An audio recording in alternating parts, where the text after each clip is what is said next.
Friends, ఈ వీడియోలో మనం ఎంతో టేస్టీ టమాటా దోశ ఎలా ప్రిపేర్ చేయాలో చూద్దామండి. ఇవి దానికి కావాల్సిన ఇంగ్రీడియంట్స్ ఇలా కొన్ని టమాటాలు తీసుకొని ఇలా మిక్సీ జార్లో వేసుకొని 2 అల్లం ముక్కలు వేసుకొని 1 స్పూన్ కారం వేసుకొని కప్పు రవ్వ తీసుకోవాలి, బొంబాయి రవ్వ తీసుకోవాలి. ఇందులోకి కొంత సాల్ట్ సరిపోయినంత వేసుకొని 1 కప్పు వరకు అయితే ఎక్కువ బియ్య పిండి వేసుకొని ఇలా నీళ్ళు వేసుకొని మిక్సీ తిప్పుకోవాలి. ఇలా అవుతుందండి పేస్ట్ లాగా. ఇది బయటికి తీసుకొని ఇందులో మనం దోశల పిండి ఎట్లాగైతే కలుపుకుంటాం అలా వాటర్ వేసుకొని మొత్తం కలుపుకోవాలి. ఇప్పుడు ఇందులోకి అయితే 1 స్పూన్ జీలకర్ర, కొత్తిమీర, నెక్స్ట్ చిన్నగా కట్ చేసుకున్న ఉల్లిపాయ ముక్కలు కూడా యాడ్ చేసుకొని మళ్ళీ కాస్త బాగా తిప్పుకోవాలి దోశల పిండిలాగా. ఇప్పుడు ఇందులోకి ఇంగువ పౌడర్ కూడా వేసుకునేకి ఇప్పుడైతే ప్యాన్ పెట్టుకొని దానిపైన ఆయిల్ వేసుకొని ఇలా మనం దోశలు అయితే వేసుకోవచ్చండి.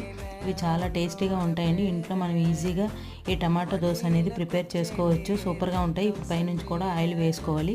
ఇది ఒక 5 to 10 మినిట్స్ అయితే బాగా ఫ్రై చేసుకోవాలండి. ఫ్రై చేసుకున్న తర్వాత ఇంకా తిప్పుకోవాలండి. అంతేనండి. ఇలా టమాటా దోశలు ఏంటంటే అన్ని చేసుకోవచ్చు ఇంట్లో ఈజీగా. వీడియో నచ్చితే లైక్ చేయడం, షేర్ చేయడం.